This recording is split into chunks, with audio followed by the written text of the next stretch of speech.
Hello everybody and welcome back to my channel. I am Abe with mysticgenmara.com and today is Father's Day, which is June 19th at the moment, so this is for 2022. And Father's Day is the third Sunday in June. So let's go over a little bit of the history about where we get Father's Day. Where did it start? Who started this to make it a holiday? And let's dive into answering some of those questions. Oddly enough, this day is credited to two women. I would have thought it would have been a man being like, look at us, but no, it's been by women. And the first one was Grace Clayton in 1908 in West Virginia. She wanted to honor the men and the fathers who had died in a coal mine explosion that occurred less than a year earlier. This, of course, was not an official holiday celebration, but a way for her to honor these men and their memories because they had passed. Around a year later, in Spokane, Washington, a woman had heard about what Grace Clayton had done, and she wanted to basically do the same thing but on a much, much larger scale. And her name was Sonora S. Dodd. She was listening to a Mother's Day sermon and decided that fathers deserved a day as well. And she had a good perspective on how hard the father energy can work. Dodd was actually raised by a single father who had served in the Civil War. This gentleman raised 6 children on his own because his wife died in childbirth with the last child. So Sonora was very much about bringing this to light and showing that men are just as important as women. We have a balance energetically, but I'll get to that. She pushed her religious community in her area, and the efforts were rewarded with the first Father's Day celebration being celebrated on the 19th of June of 1910, which was her father's birth month. Not her father's birthday, but he was born in June. Because of Dodd's work, other areas around the country randomly would pop up with Father's Day celebrations in the month of June, usually around the third Sunday, but nothing was really consistent. Some months, some years it would be most of the country would, other years they'd forget about it. It just never caught fire. And oddly enough, the main pushback came from the people the holiday was supposed to honor, fathers.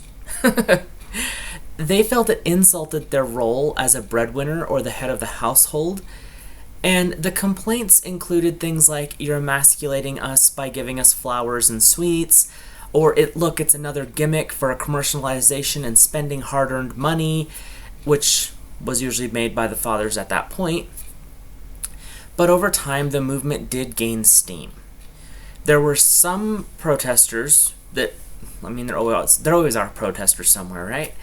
And complainers, and they went so far as to make demands to get rid of Mother's Day completely, ignored the concept of a Father's Day altogether, but make a day specific for parents. And that flopped very, very quickly. But as is the way, businesses really got hold of the Father's Day concept and basically advertised it as a second Christmas specific to fathers. What I have found, anyway, was this was being pushed to be officially recognized by the businessmen. So in 1966, President Lyndon Johnson issued an official proclamation recognizing the holiday. It didn't sign it into law. It wasn't like a national holiday. It didn't go on the calendar. Probably, I couldn't find information about exactly when or what his proclamation did. But in 1972, President Richard Nixon signed legislation to make the third Sunday of June the official Father's Day. On a positive note, and I thought this was really interesting when I was researching this, the young lady that pushed to get things started back in 1909, Sonora Dodd, she was still alive when President Nixon signed the bill into law.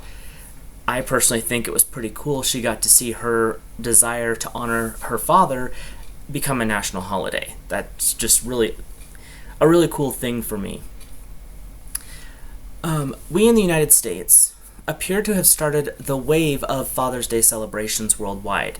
I'm sure there might have been some beforehand, but from what I have been researching and what I've been digging through, most of the countries put theirs in place after we did. So, a large portion of the countries do celebrate it on the third Sunday in June, like the US. That's the reason I think that we probably started it here in the United States.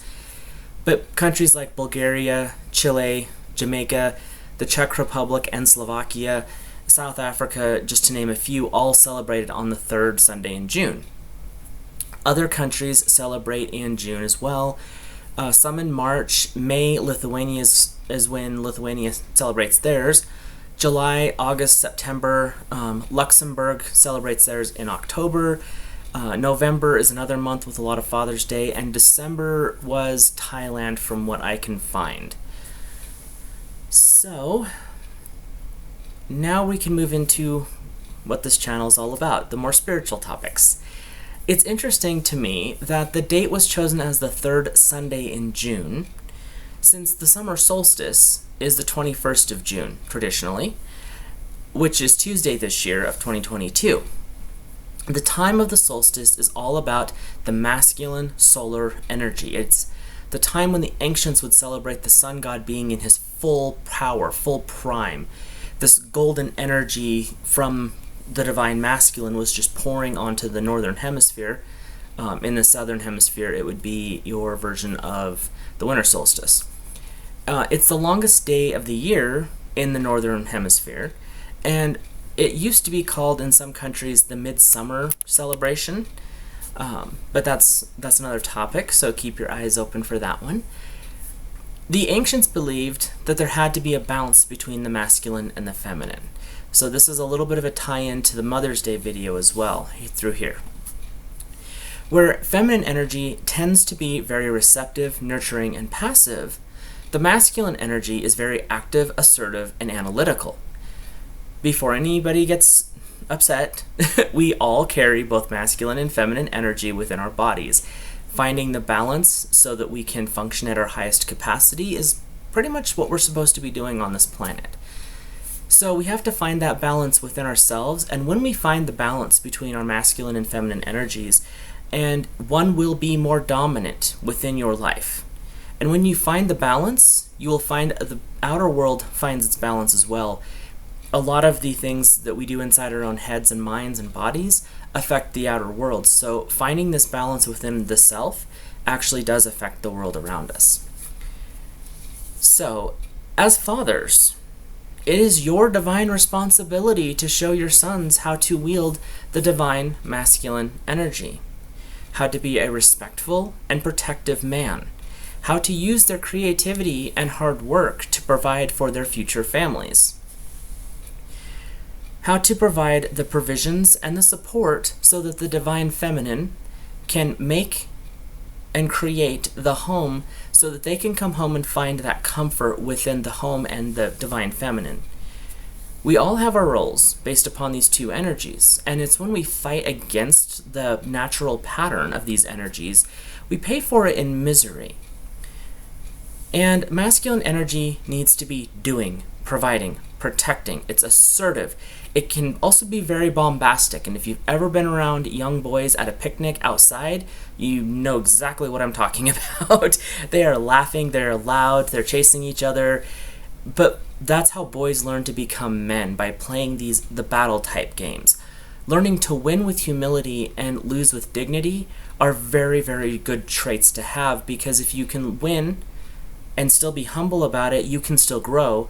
And if you lose with dignity, that means that you still can accept there's places in your life that you can improve. So this is something that the fathers are working with their children to improve upon. And competition is what sharpens masculine energy. Feminine energy goes through support, but competition with the masculine is how we get better. We don't get better by simply saying, good job, bro. We get better by literally going through the process of, oh yeah, I can do it better than that, and so we keep challenging each other, which is also why males' lifespan tends to be a little bit shorter than women's. But it's that building and the strengthening steel upon steel that makes the masculine energy get better. And when both masculine and feminine energy can find balance, you build peace with each other as your reward. The masculine energy will provide the protecting and provide the sustenance. The feminine is the supporting, caring for what the masculine energy can bring. And anything the masculine brings to the feminine, she will amplify it. So it is a perfect balance of, look what I have, says the masculine, the feminine's like, look what I can create with that. So it's that building and balance that comes into play. And what I've seen lately is we have tipped too far into a breaking down of this divine masculine energy. We need to have the divine masculine and the divine feminine for balance. And when you take away the masculine's right to be loud, bombastic, assertive, you actually destroy that person. So there has to be a balance, and I'm not saying unchecked masculine energy because that's just destructive, but finding the balance where that outward energy and that high energy frequency that tends to be with the masculine should be encouraged, but trained into the controlled path. And that's where the father's role is so important, especially with young boys. Masculine energy, in my experience, tend towards the fairly logical and significantly less emotional. And a man who walks truly in his divine masculine is going to have emotion, time and place. It's not going to be a dominant role. They're going to have their emotions, but it's going to be usually when they're quiet and at home and they can be in a safe enough place to allow those emotions. The rest of the time, they're going to tend towards being more logical, and they're paying attention to their environment. The masculine tends towards solving problems, especially those outside the home, protecting the home, or finding ways to provide for the home, where inside the home tends to be where the feminine is dominant. And what I've experienced is the masculine energy tends to hone in and sometimes completely focus on one project, one task until it is completed before moving on to the next. It's not that masculine energy and men can't multitask. It's just easier when they can put all their effort into one project and then they can move on to the next, because the masculine in the father aspect does better when they put their intentions and their attention all onto one project. So they put everything that they have into that one thing and build it to basically a perfected form, and then they can move on to another and put everything into that project. And that's where that balance between the masculine and the feminine comes in so strongly, because the masculine will complete a task to the fullest extent, which will in most cases be something so great that the feminine can add to it and it just blossoms up. So there's a feeding of back and forth energy once things become more balanced. Okay. The divine masculine, just like the divine feminine, does have a three-phase or triple god aspect. You have the youth or student period, you have the warrior period, which is also the lover period, and you have the final stage of a masculine or male's life, which is the sage or elder advisor.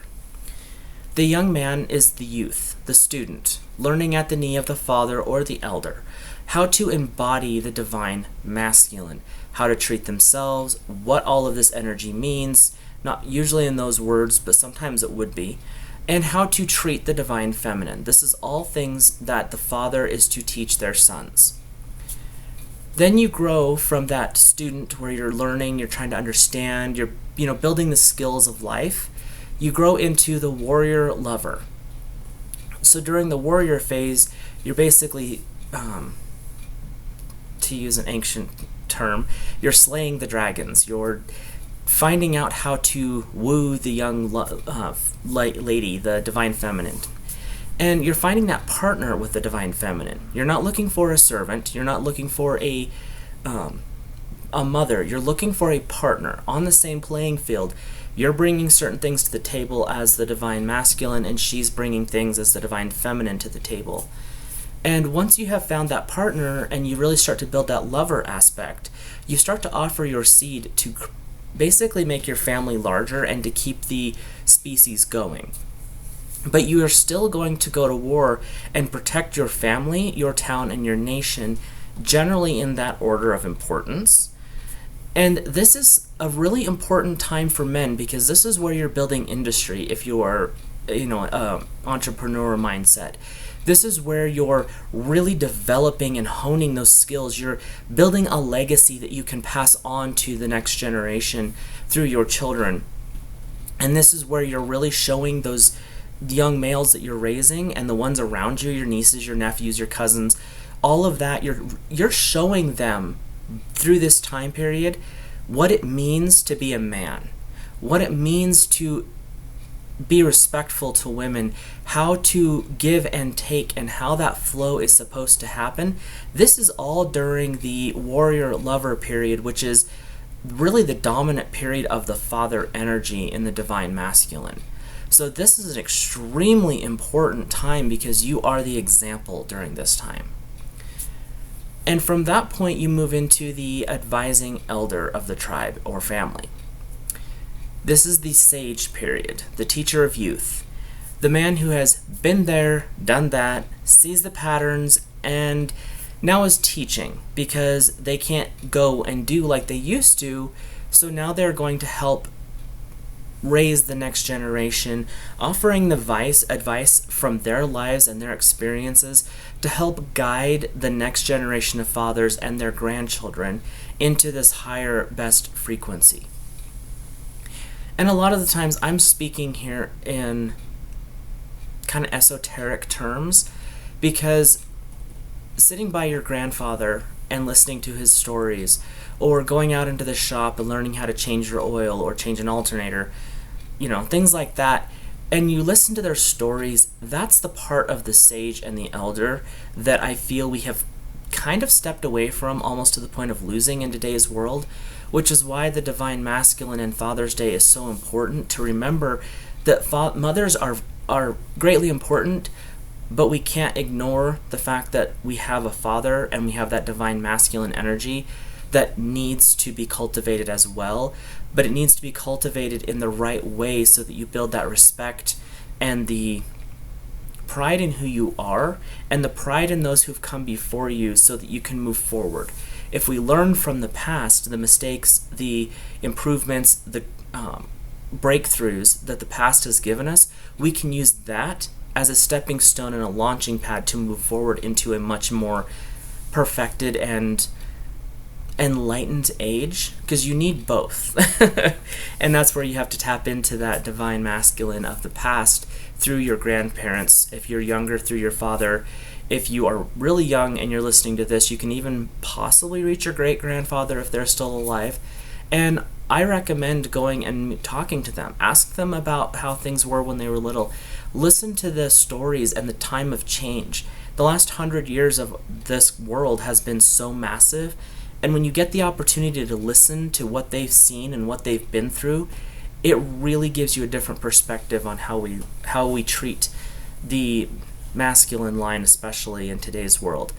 And I take this one just a little bit more personal, so I do apologize for that, because I've just watched a lot of not so great things being accusatory towards the masculine energy, and we have to have both in balance. And generally, when you see a really big push against the masculine, it's because there is some form of subversion that is occurring, because the divine masculine sees through illusion much, much, much clearer and quicker, because they tend to be more logic focused. It doesn't mean that, the divine feminine isn't. It's just the nature of the masculine energy. So, that is the history and a little bit of the energy associated with fathers and the divine masculine. If you want to keep watching, I'm going to offer a gentle energy alignment or a healing.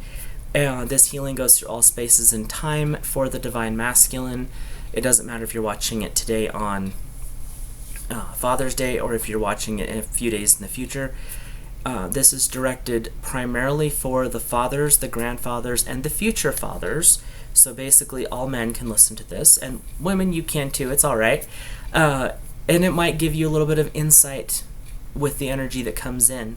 So just be open to that. You can sit back and relax. This is not a guided meditation. It is a healing blessing. So you can sit back and relax to accept the blessing and the energy. All you have to do is say yes quietly in your mind or out loud, or some form of acceptance of the energy being brought forward. And if you choose not to, that is fine as well. So when you are ready, you can just sit back and relax as I call forth and call upon the divine masculine energy, this beautiful golden energy, the rays of the sun, warming and healing down through all chakras, all energy bodies. I ask that the divine masculine bless each father, grandfather, future father, watching now through all time and all space, wrapping the body in a gentle golden light, bringing the masculine energy into balance, activating that fiery nature, that protective and providing nature. And I bring in the spirit animal energy of the divine stag, the proud leader, the virile spouse, matured grace and spiritual guide of the family and the tribe, bringing forth the gratitude of the Divine Father to each and every one. Feel this energy clear and release all that you are ready to let go of at this time. Anchor this energy into your aura, accepting what you choose to accept and releasing the rest, bringing you in balance and peace through space and time. You can repeat after me out loud or in your mind. Thank you, thank you, thank you, Divine Father. And with that, happy Father's Day to all the fathers out there, and happy Father's Day to my dad, and I will talk to you guys in a future video.